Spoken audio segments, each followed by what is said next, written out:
another video. I want to start the video off by saying please go hit that thumbs up button. Go do it right now. Go hit that thumbs up button. Show the channel some love. Show this video some love. Let's help continue the growth that's been going on the channel recently. We've been having 50, 60, 70 plus thumbs up, and that has really been helping YouTube push out my videos to all my subscribers and, you know, recommending it to people that may enjoy my videos. So please just go hit that, go do it right now. Go hit that thumbs up button. It really helps me out a lot. We got a packed garage, as you guys can see. We got the Lexus over here, we got the GTR over here, and we got the Vette in the distance over there. And unfortunately, because I'm missing, well, I mean a fourth garage to store the Gen has been sleeping outside recently, which I will address in another video. Today's video though, we may be able to get into some GTR content later on, so if you guys want to see that, continue on this video, and you may see some GTR content. But for right now, we're gonna focus on the Vette for a few minutes at least. There are some problems with it that I wanna go over with you guys. I'm taking it to the dealer today,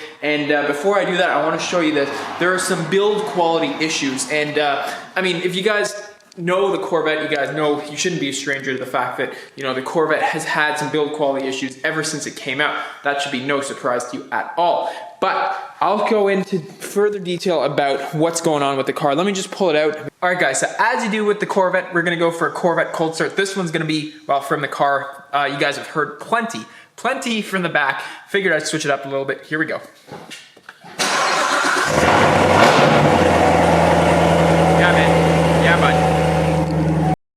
So here's the Gen for those of you guys that are wondering, and you can see I just got the car out of the garage there, and I parked the Gen as far to the right as possible so that I can get this car out without rubbing, or hitting it really. But you can see, let me zoom into the mirror there, wait for focus, you can see just how close we are, and I mean, you can see there. So it's really quite the cumbersome process, and it is super close, guys. Like, let me zoom back in here and show you guys.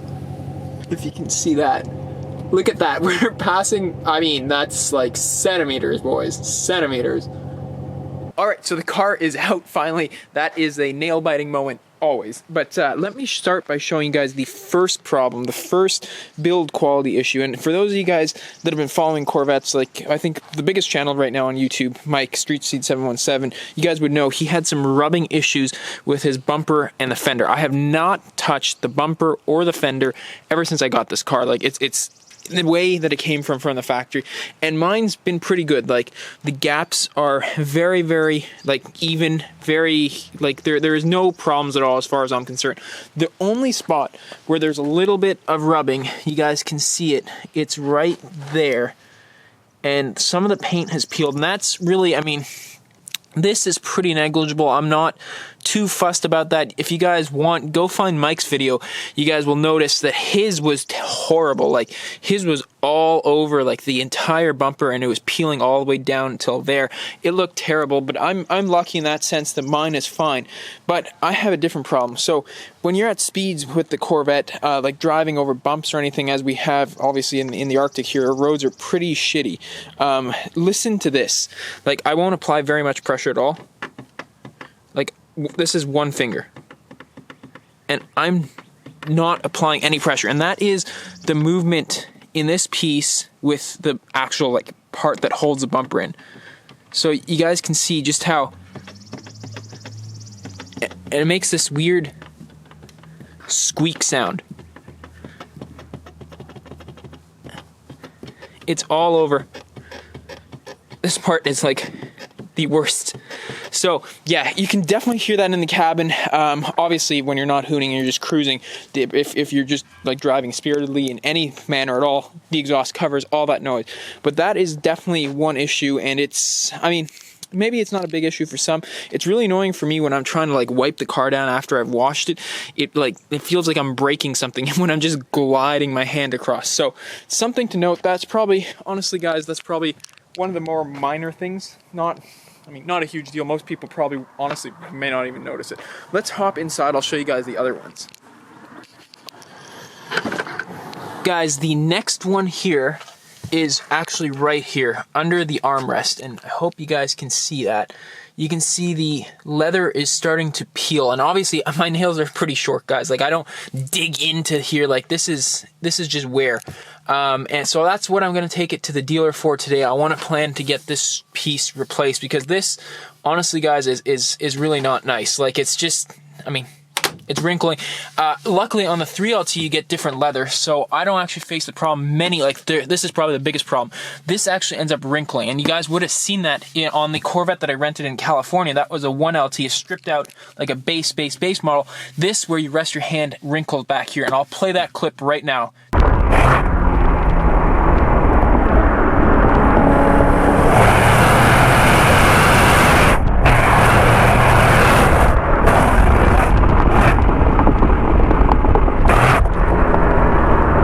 So guys, yeah, you guys saw that. So that, I guess, is probably something similar along those lines. Not quite nearly as bad, but it is what it is. But here is, in my opinion, the worst, like the absolute worst part about it's really, really annoying to me. And this is exactly what I'm trying to go fix again today. Of course, the car locks. Look at this.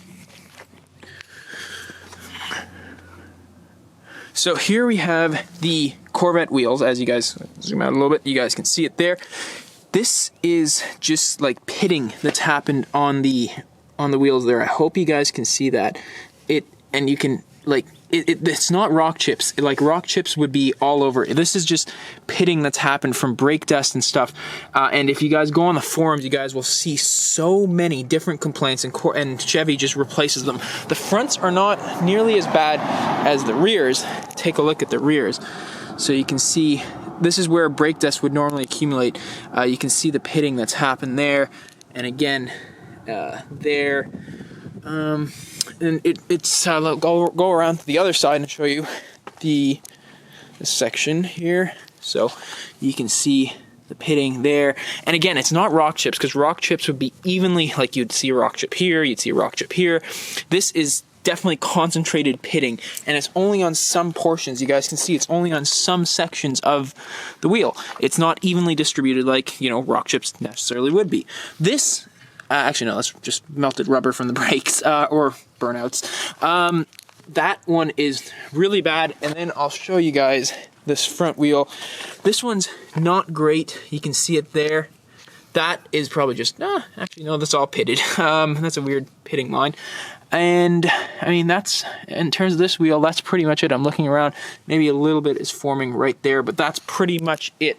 So yeah, that's what I've had so far in like 3 months or so, no, 4 months that I've owned the Vette. Those are the things that I've noticed, and I'm going to get this and the inside resurrected. I'm going to ask them what they think about this bumper, but quite honestly, if it's like a lot of work and they're gonna like replace the bumper, I really don't want to have two different color paints. I can live with that. Maybe if they can just adjust it a little bit, if that's even possible, I don't know.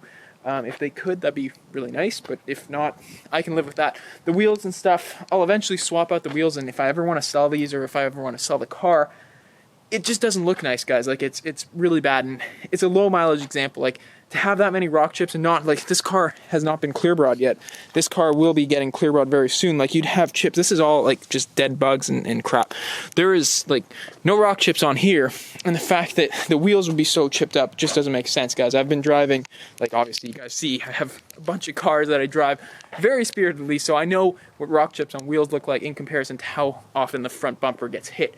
Even if you say, like, this is spitting up, you know, it's not. Like, my GTR, if you guys saw the wheels on there, they're very, very boxy. Even on the stock wheels, they don't shoot that many rocks, and to be that concentrated just doesn't make any sense. So that is what I've experienced. I'm gonna head out to the dealer and let you guys know what they think. My biggest annoyance ever.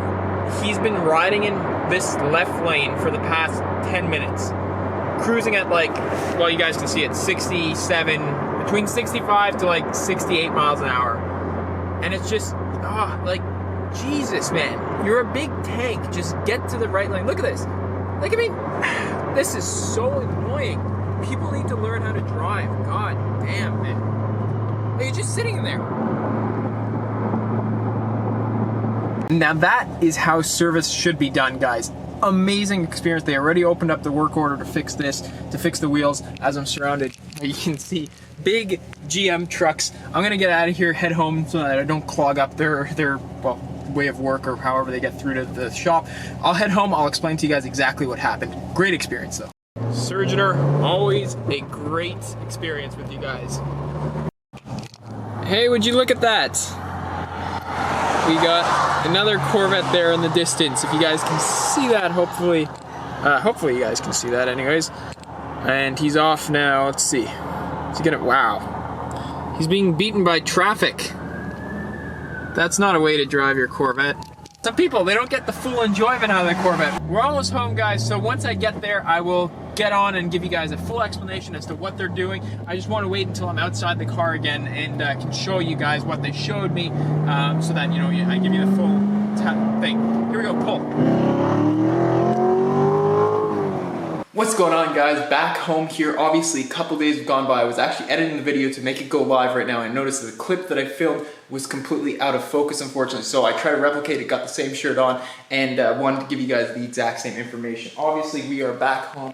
The car is back from the service facility you guys saw. They determined everything. They looked at the scratches and stuff like that, and now obviously a couple days later, so I actually got information back there. What they're going to do is they're actually going to take these wheels off, get them shipped out to GM. GM's going to refinish them, so essentially probably a similar process to what I had done with my GTR wheels. Obviously these were new. They stripped the black off of them, laid an undercoat, and then topped it off with the powder red that you guys see there. Obviously this one's going to be a powder chrome or whatever they're going to finish this one in with, but that's the procedure. The car is going to unfortunately have to be with them for about a week's time though, because they got to take them out, ship it down to their facility. I think it's in Michigan. And then what they're going to do there is they're going to basically re-sand them, get them finished, ship them back up, remount the wheels, and then I have my car. So it'll be gone for a week. Next week the weather is actually going to be raining and stuff, so I planned it so that I think like on Wednesday of next week is when I'm going to drop it off. Thursday, Friday, Saturday, Sunday, Monday I'll get the car back. They're going to do the wheels and they're going to do the interior pieces at the same time, so obviously I don't have to make 2 trips. That interior piece is already there.